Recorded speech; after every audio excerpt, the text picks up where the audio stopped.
네, 우리는 앞 시간에 제사장들의 타락, 그 제사장들이 타락함으로 말미암아 하나님을 아는 지식에서 떠났던, 하나님을 아는 지식을 배우지도 못했고 그들의 영적 타락으로 말미암아 하나님을 아는 지식에서 이스라엘 전체가, 북이스라엘 전체가 떠났던 그런 모습을 살펴보았습니다. 그런 이스라엘 백성들이 구체적으로 무엇에 미혹당했었는지, 그리고 어디서 우상을 섬겼는지, 그리고 어느 지경에까지 이르렀었는지에 대해서 우리가 살펴보았습니다. 그래서 그들은 산꼭대기 또 나무그늘 아래서 우상을 숭배하고 거기서 영적으로 육적으로 음행에 젖어 있던 모습까지 우리가 살펴보았었죠. 이제 오늘 본문의 내용을 우리가 읽었지만 그 내용을 보면 북이스라엘의 어떤 제의적 우상 숭배를 고발하던 그 맥이 갑자기 그 문맥 안에서 무슨 이야기가 나오냐면 전혀 예상치 못하게 남유다에 대한 권면이 한번 툭 튀어나옵니다. 그래서 15절에 나오죠. 이스라엘아 너는 음행하여도 유다는 죄를 범하지 못하게 할 것이라. 남유다에 대한 권면이 툭 한번 튀어져 나와요. 사실은 문맥의 흐름을 좀 방해하는 듯 보입니다. 갑자기 툭 튀어나다가 또 살며시 사라지기 때문에 문맥의 흐름을 방해하는 듯 보이는데 왜 이런 삽입이 들어갔을까? 아마도 북이스라엘의 그 영적 음행이 정말 하나님이 정해놓으신 어떤 기준을 완전히 벗어났기 때문으로 보입니다. 그래서 북이스라엘에서는 이제 더 이상 하나님의 백성으로서의 정체성, 모습, 본질, 이런 것들이 어떤 손톱만큼도 찾아볼 수가 없게 됐던 것이죠. 그래서 하나님은 유다만큼은 좀 그런 악행을 본받지 말아라, 이런 하나님의 어떤 의도를 가지고 한 구절 또 삽입한 것으로 우리가 볼 수 있습니다. 어쨌든 이런 메시지를 집어넣으실 때에 어떤 하나님, 그러면서 북이스라엘의 멸망을 선언하시는 그 하나님의 안타까운 심정, 우리는 본문을 통해서 그런 것들을 발견해야 할 것 같습니다. 우선 15절을 좀 다 같이 읽어보겠습니다. 15절 시작. 이스라엘아 너는 음행하여도 유다는 죄를 범하지 못하게 할 것이라. 너희는 길갈로 가지 말며 베다웬으로 올라가지 말며 여호와의 사심을 두고 맹세하지 말지어다. 북이스라엘은 완전히 영적 음행에 취해 있어서 그 영적 음행이 하나님 앞에 범죄인지조차도 지금 인식하지 못하는 상태예요. 그러면서도 늘 자신들은 여호와 하나님 앞에 있다라고 또 착각하는 내용도 담겨 있습니다. 그러다 보니까 어떻게 해요? 정말로 그 악행에서 떠날 기미가 보이지 않는 거예요. 오히려 더 즐기고 더 드러나고 더 악행 속에 가득 들어가면서도 불구하고 나는 여호와 하나님 앞에 있고 나는 여호와 하나님의 복을 받고 있다, 이런 식의 마음이 막 뒤섞여 있는 거예요. 그러면서 여호와 하나님의 은혜인지 바알의 은혜인지도 구분이 안 가고, 바알을 섬기면서도 하나님의 은혜를 구하고 하나님을 구한다 하면서도 바알식으로 구하고, 완전히 짬뽕이 되어 있어서 그들은 그 악행에서 벗어날 가능성조차가 지금 보이지 않는 겁니다. 그래서 하나님은 이러한 북이스라엘의 악행을 이제 남유다만큼은 좀 본받지 않기를 바라는 마음에서 오늘 본문에서 세 가지, 남유다가 절대 본받지 말아야 될 그 세 가지를 오늘 제시를 합니다. 그 부분을 좀 살펴보려고 하는데, 첫 번째는 뭐냐면 길갈로 가지 말라 이렇게 얘기를 하고, 두 번째는 베다웬으로 올라가지 말라 이 이야기를 하고, 세 번째는 여호와의 사심을 두고 맹세하지 말라 이렇게 얘기를 합니다. 자, 첫 번째 길갈로 가지 말라 이렇게 얘기를 하는데, 여기서 길갈로 가지 말라라는 말은 어떤 지리적인 장소로서 그곳에는 가지 말아라 이런 의미는 아닙니다. 여기서 말하고 하는 길갈로 가지 말라라고 하는 것은 이곳에서 있었던 영적 타락의 길로 따라가지 말아라, 그런 악행을, 길갈에서 있었던 악행을 본받지 말아라, 이런 의미로 보아야 합니다. 그런데 본래 길갈이라고 하는 장소는요, 북이스라엘과 남유다에 있어서 굉장히 중요한, 영적으로 여호와의 신앙적으로 매우 중요한 장소입니다. 여러분, 길갈이라는 장소가 어디입니까? 우리가 여호수아 강해를 하면서도 여러 번 등장했지만, 길갈은 이스라엘 백성이 요단을 건너서 처음으로 진쳤던 장소예요. 거기에는 요단강을 건너 그 하나님의 은혜를 기념하며 기념비도 세워진 곳이에요. 거기서는 이스라엘을 가나안을 정복하기 전에 먼저 할례를 행했던 곳이에요. 그러면서 첫 번째로 또 가나안에 들어서 첫 번째로 유월절을 지키기도 했던 장소입니다. 그렇기 때문에 이스라엘은 길갈에 세워진 기념비와 거기서 행했던 할례와 거기서 지켰던 유월절을 떠올릴 때마다 하나님에 대한 바른 신앙, 하나님의 인도하심을 따라가고 하나님의 순종을 따라가고 하나님의 말씀에 순종해야 된다라고 하는 늘 그런 생각들을 그걸 볼 때마다 뭐야? 기억해야 돼. 마치 우리가 성례를 할 때마다 예수 그리스도의 보혈의 은혜를 기억하고 하나님 나라 백성의 천국 잔치에 참여하는 그 기쁨을 나누어야 하는 것처럼 그 길갈은 이스라엘 백성들에게 있어서 하나님의 인도와 보호하심과 승리를 주시는 하나님을 기억하게 만드는 장소였습니다. 그만큼 중요한 장소였는데 이런 기념비적인 장소가 하나님 보시기에 정말 악행을 행하는 장소로 완전히 변질돼 버렸던 거예요. 그것을 호세아서 9장에서는 이렇게 이야기를 합니다. 호세아 9장 15절로 가볼게요. 호세아 9장 15절 함께 읽어보겠습니다. 호세아 9장 15절 시작. 그들의 모든 악이 길갈에 있으므로 내가 거기에서 그들을 미워하였노라. 그들의 행위가 악함으로 내 집에서 그들을 쫓아내고 다시는 사랑하지 아니하리라. 그들의 지도자들은 다 반역한 자니라.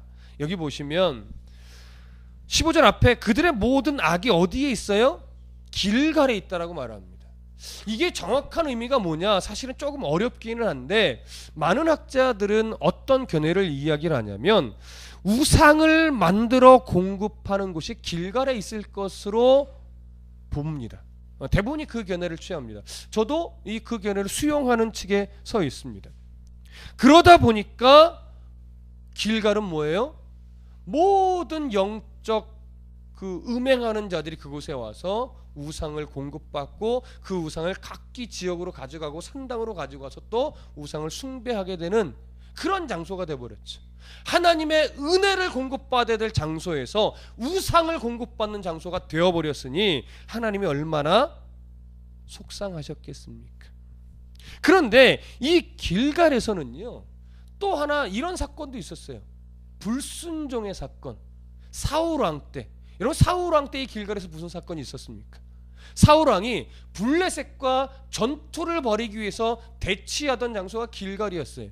근데 길갈에서 전투를 하기 전에 사무엘 선지자가 말했죠. 7일 후에 내가 갈 테니까 절대 그때까지 제사하지 말고 내가 갈 때까지 기다리십시오. 내가 가서 제사를 하나님께 드릴 겁니다. 그때 사울왕이 7일을 사실 잘 기다렸어요. 근데 7일의 끄트머리를 온전하게 기다리지 못하고 결국 이 전쟁에서 승리하고 싶은 욕심에 이러다가 내가 제사를 못 드려 패하면 어떡하나 이런 인간적인 걱정 때문에 어떻게 됐어요? 자기가 하지 말아야 될 제사를 자기가 인도하고 진행해서 제사를 드려버렸어요. 그 모습을 사무엘 선지자가 와서 보고 뭐라고 말을 합니까? 사울에게 망령되이 행했습니다. 이런 책망을 하죠. 망령되다는 게 뭐예요? 하나님 보시기에 가증스러운 일을 했습니다. 이 얘기예요. 굉장한 책망입니다. 무서운 책망입니다. 그 사건으로 말미암아 결국 이 앞에도 물론 여러 사건이 있었지만 끝내 그 사건으로 말미암아 사울은 하나님께 버림을 받았던 것입니다. 이런 악한 일들, 하나님 보시기에 망령된 일들을 지금 누가 따라가고 있어요? 북이스라엘의 지도자들, 왕들이 그 길을 똑같이 망령된 길을 걷고 있는 거예요. 그런 길을 따라가지 말아라. 지금 이 얘기를 하는 거죠. 남유다 사람들에게. 물론 북이스라엘 사람들도 좀 듣고 돌이키라는 의미도 있기는 합니다. 자, 한 구절 더 볼게요. 호세아 12장. 호세아 12장 11절. 자, 함께 읽습니다. 시작. 길르앗은 불의한 것이냐? 과연 그러하다. 그들은 거짓되도다. 길갈에서는 무리가 수송아지로 제사를 드리며 그 제단은 밭이랑에 쌓인 돌무더기 같도다. 자, 여기서요. 길갈에서 무리가 수송아지로 제사를 드린다라고 이야기를 하고, 그런데 그 제단은 밭이랑에 쌓인 뭐 같다? 돌무더기 같다라고 하는 거예요. 자, 여러분, 수송아지로 제사를 드리는 게 잘못된 걸까요? 그거는 잘못된 게 아니에요. 근데 이 부분을 긍정적으로 지금 묘사하고 있느냐 부정적으로 묘사하고 있느냐는 뭘 보면 아냐면, 그 뒤에 이렇게 말하죠. 그 수송아지를 드렸던 제단이 뭐와 같대요? 밭이랑에 쌓인 돌무더기 같대요. 긍정적인 뉘앙스 같습니까? 부정적인 뉘앙스 같습니까? 부정적인 뉘앙스 같다라고 하는 거예요. 형식적인 돌제단만 수없이 밭이랑에 곳곳에 쌓여 있는 것 같다 이거예요. 제사는 많이 드렸는데, 수송아지로 제물은 많이 삼아 드렸는데, 밭일하게 의미 없이 쌓여진, 가치 없이 쌓여진 그런 돌무더기처럼 그런 제사만 있더라는 거죠. 형식적인 제사는 가득한데 하나님이 없는 제사였다라는 거예요. 어느 제물 하나 하나님이 받을 만한 제물이 없었고, 어느 제사 하나 하나님이 받으실 만한 제사가 없었다라고 하는 거예요. 그래서 보세요. 형식은 하나님께 드리는 것 같은데 실제는 누구에게 드렸다는 거예요? 우상에게 드렸다는 거예요. 때로는 형식 자체가 우상에게 드리는 거였다는 거예요. 근데 대상을 누구로 맞췄다는 거예요? 하나님으로 맞췄다라는 거예요. 말도 안 되는 거죠. 둘 다 틀린 거죠. 하나님께 드리는 제사는 어떻게 돼요? 하나님이 원하시는 방법을 가지고 하나님이 원하시는 내용으로 채워져서 드려야 되는 거예요. 근데 둘 다 어그러져 있는 거예요. 이방의 우상에게 드리는 종교 제사와 다를 바 없는 그런 제사만 가득하더라는 거죠. 그런 제사를 뭐하지 말아라? 본받지 말아라. 오늘날 우리 한국교회도 똑같은 외침을 하나님이 아마 하고 계실 겁니다. 예배는 많아도, 화려한 예배는 많아도 정말 하나님이 받으실 만한 예배가 몇 개나 될까? 우리가 수없이 예배를 드리고 있지만 정말로 하나님 앞에 상한 심령을 온전히 드리며 하나님이 받으실 만한 우리가 산제물이 되어서 드리는 예배는 몇 번이나 있는가? 우리는 사실은 가슴을 치고 땅을 쳐야 할 때가 많이 있습니다. 근데 우리는 마치 내가 정말 예배를 잘 드리는 자인 것처럼 가면을 쓸 때가 많이 있기는 하죠. 저 또한 마찬가지입니다. 우리는 그것을 알아야 해요. 바르게 예배해야 되는데, 정말로 내가 하나님이 받으실 만한 산제물이 되어 예배하는 자가 되어야 하는데, 그런 인식함을 갖고 있다면 그것은 복입니다.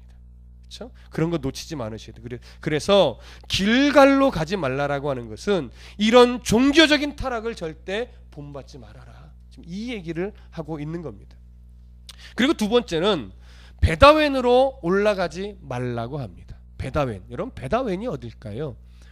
이번 주일 여호수아 강해가 베델 동쪽 베다웬 곁에 있는 아이성 전투입니다.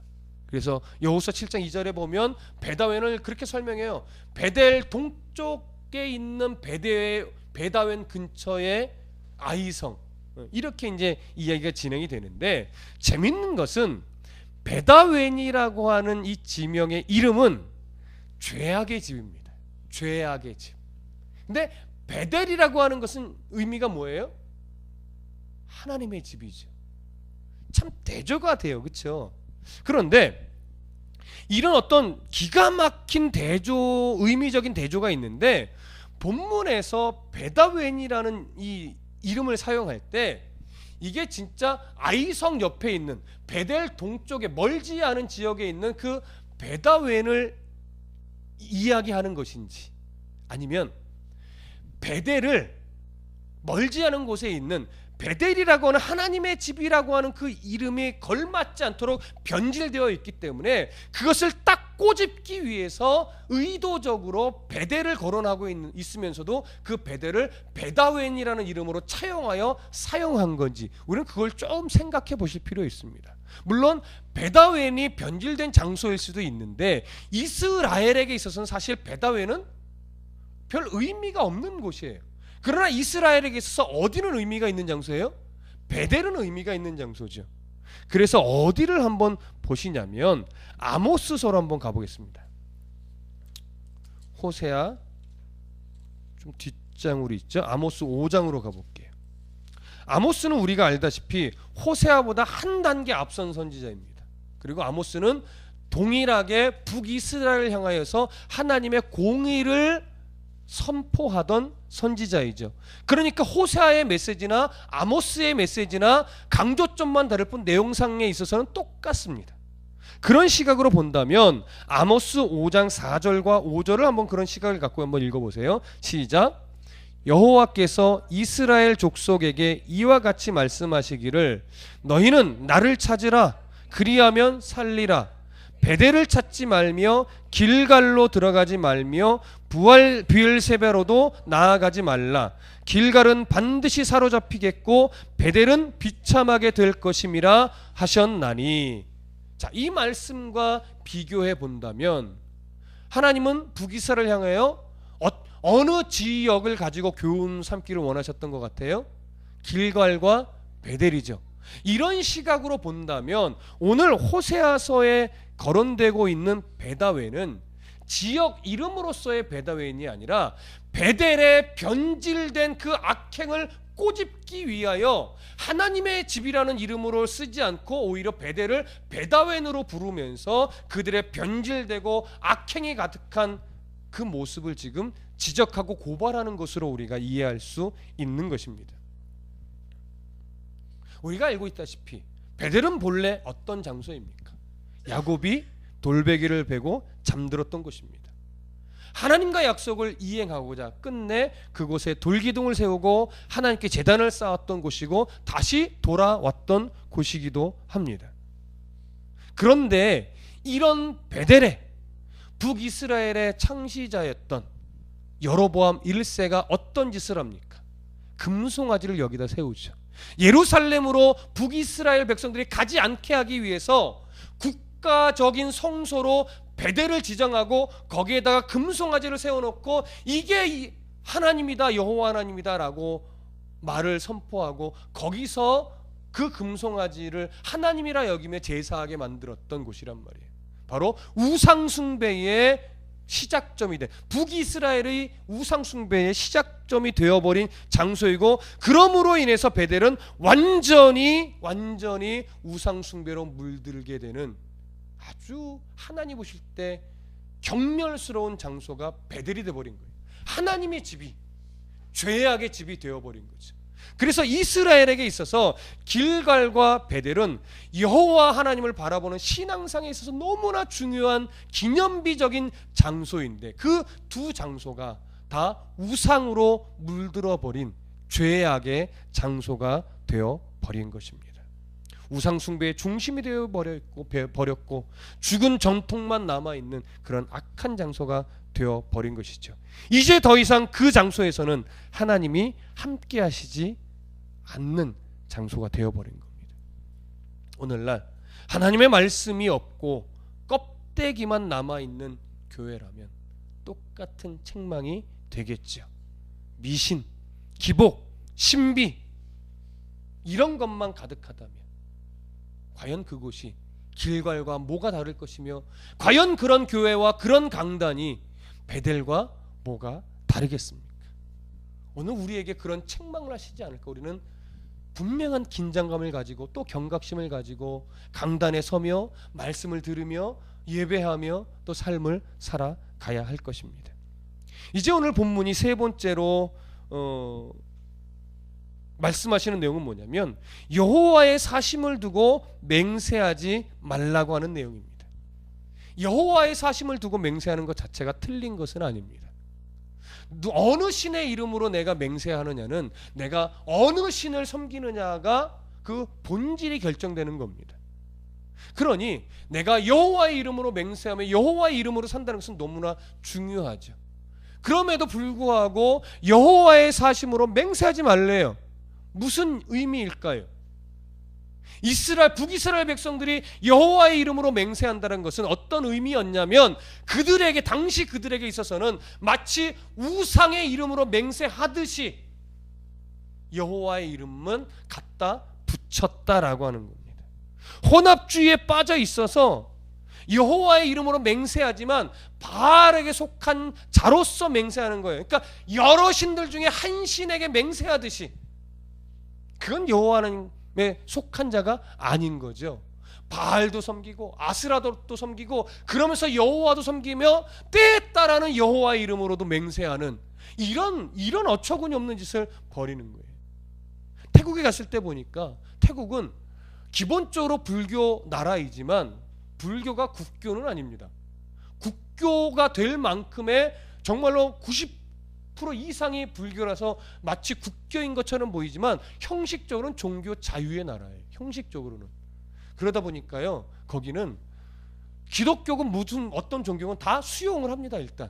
근데 여러 종교들 중에 하나로 수용을 해요. 그래서 그들은 수호신 개념이 있어서 모든 건물에는 다 수호신을 세워놔요. 우상이죠. 그러다 보니까 이 건물에 마치 무슨 불상이 있다면 바로 옆 건물에는 마리아상이 있고 그 옆 건물에는 예수상이 있고 그래요. 그들에게 있어서 예수나 마리아나 다 뭐예요? 그냥 수호신의 하나인 거예요. 그런 식으로 맹세하고 그런 식으로 마치 복을 구하고 이런 짓 하지 말라라고 하는 거죠. 그런 식으로. 그런데 지금 북이스라엘은 뭐예요? 그런 식으로 하나님의 이름을 사용했다라고 하는 거예요. 우상에게 하던 습관을 그대로 가져와서 거기에 이름만 여호와로 바꿔서 사용하는 거예요. 그런 악행을 자행하고 있었던 모습을 지금 지적하는 겁니다. 오늘날 우리 교회도 한국 교회도 매우 조심해야 하는 내용이죠. 신비주의, 성공주의, 기복주의, 미신적 행위들을 교회 안으로 끌고 들어와서는 거기다가 하나님이라고 이름만 바꿔서 하는데 마치 그런 것들은 사람의 종교성에 너무나 부합하다 보니까 정말로 그렇게 하나님이 기뻐하실 것처럼 막 한때 유행하듯이 거쳐가는 일이 참 많습니다. 굉장히 조심해야 합니다.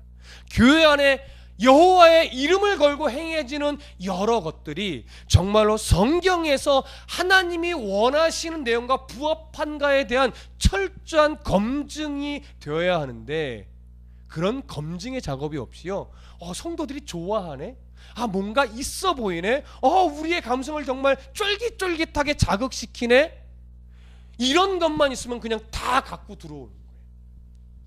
그래서 해요. 그래서 인기를 끌고 유행을 해요.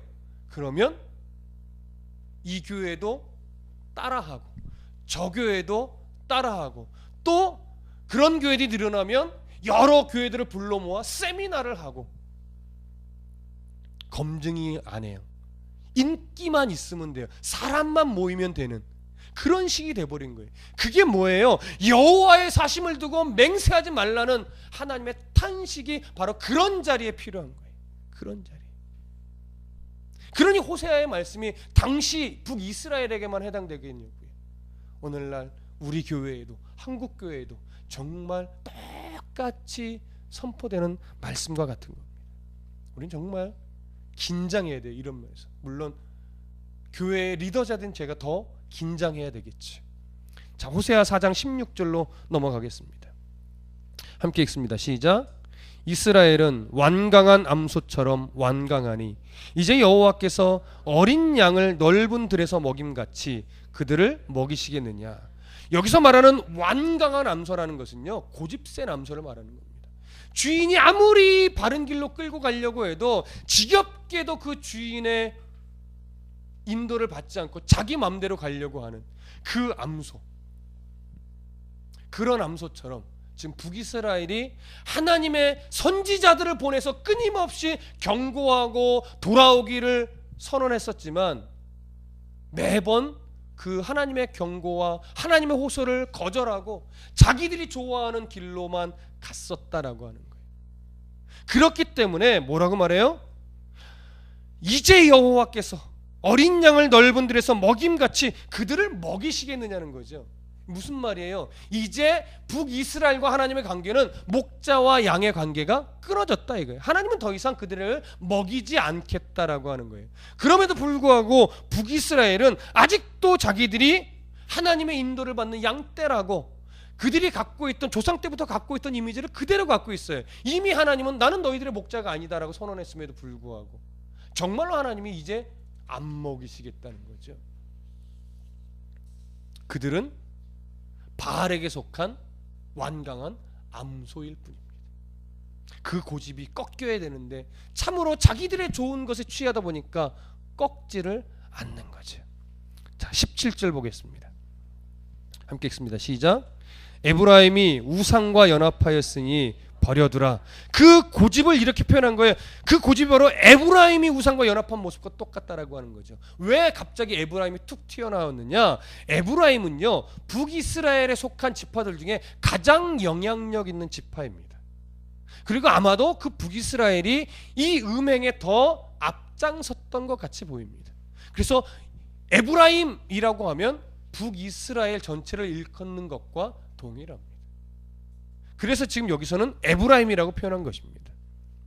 그리고 그 에브라임이 우상과 연합했대요. 여기서 말하는 연합은요, 의지적이고 지속적인 연합입니다. 그러니까 지가 좋아서 더 우상에게로 간 거예요. 지가 좋아서 더 우상의 음행에 취한 거예요. 누구에게 변명할 수 없습니다. 그리고 계속적으로 하나님의 경고를 무시했습니다. 자기들이 좋아서 더욱 열심히 우상을 섬기며 살아온 겁니다. 그래서 하나님은 버려두라 이렇게 얘기한 거죠. 그 음행 그대로 버려두라. 그게 심판이죠. 그 음행 그대로 버려두니까 이제 더 이상 하나님이 뭘 안 하시겠다는 거냐면, 이제 선지자를 보내서 경고를 한다거나 선지자를 보내서 고발을 하며 그들이 무슨 잘못을 있는지 깨닫게 하신다거나 그들에게 회개를 촉구한다거나 이제 그러지 않겠다라고 하는 거죠. 그래서 호세 선지자 이후에 얼마 지나지 않아서 어떻게 해요? 북이스라엘은 722년에 멸망당하는 거죠. 그 하나님의 의지가 지금 17절에 담겨 있는 겁니다. 자, 18절 보겠습니다. 함께 읽습니다. 시작. 그들이 마시기를 다하고는 이어서 음행하였으며 그들은 부끄러운 일을 좋아하느니라. 이게 바로 우상과 연합했다는 내용의 또 다른 설명이에요. 그들이 마시기를 다하고 이어서 음행하기를 좋아하는데 부끄러운 일을 좋아했대요. 처음에는 어떤 이스라엘의 다산과 풍요를 기원하는 차원에서 이방의 우상 숭배 문화가 좋아 보이니까 했겠지만 조금 지나서는 어떻게 돼요? 지들이 먼저 좋아서 지들이 더 자꾸 찾아가서 산 꼭대기로 나무 그늘 밑에서 그 산당에서 자기들이 좋아하니까 가서 우상을 숭배하고 거기서 술을 퍼마시고 그와 함께 또 육적으로 영적으로 음행을 자행하고, 그게 단순히 이제 풍요와 다산을 기원하는 차원을 뛰어넘어서 지들이 즐기는 거예요. 지금 그 모습을 이야기하는 겁니다. 거리낌 없이 이 광란의 우상 제의를 하면서 그 속에서 미친 듯이 마시고 미친 듯이 수치스러운 일을 거리낌 없이 행하고 있는 모습을 이렇게 표현하고 있는 겁니다. 자, 마지막 19절 함께 읽겠습니다. 시작. 바람이 그 날개로 그들을 쌌나니 그들이 그 제물로 말미암아 부끄러운 일을 당하리라. 이제 심판을 선언하는 겁니다. 심판을. 바람이 그 날개로 그들을 쌌다라고 하는 것은 뭐냐면, 심판하기 위해 바람이 북이스라엘을 둘러쌌다라고 하는 거예요. 역사적으로 볼 때 북이스라엘을 둘러싼 심판의 바람, 그 날개는 어디입니까? 아수르죠. 북이스라엘은 아수르예요. 그래서 그 아수르가 그들의 제물로 말미암아 그들이 뭐예요? 우상을 숭배했던 흔적들, 그게 증거가 돼요. 그게 변명할 수가 없는 거예요. 그것이 증거가 되어서 그들을 어떻게 하겠대요? 부끄러운 일을 당하리라. 심판하겠다라고 하는 겁니다. 포로로 끌려가서 나라를 잃고 하나님이 없는 백성처럼 이제 비참한 삶을 살 수밖에 없게 되는 그 멸망을 이야기하는 겁니다. 이처럼 당시 북이스라엘은 아무리 하나님이 선지자들의 입을 통해 경고를 해도 듣지 않았던 완강한 암소와 같은 자들이 되어 버렸습니다. 그래서 그들은 부끄러운 일을 당할 수밖에 없는 자들이 되어 버린 거죠. 그래서 우리가 오늘 감사해야 됩니다. 말씀을 통해서 하나님의 책망을 나에게 주는 책망으로 받을 수 있는 것, 이게 복이에요. 그래서 애통하는 심령이 될 수 있는 것, 이게 복이에요. 그래서 내 삶에 하나님이 기뻐하시지 않는 요소가 무엇인지를 고민하고 그것을 고쳐가려고 애쓰는 삶을 요만큼이라도 살고 있다면 그것은 살아있는 생명인 겁니다. 영적으로 죽은 자가 아니라는 증거입니다. 그래서 우리는 복된 자이고 그래서 우리는 감사해야 하는 것이죠. 이러한 중심이 조금이라도 살아있다면 우리는 그 북이스라엘의 백성처럼 수치를 당하는 인생은 되지 않을 겁니다. 이 복을 놓치지 마시고 늘 하나님 앞에 참으로 정직한 그런 백성으로 살아가시기를 우리 간절히 소원합니다. 기도하겠습니다.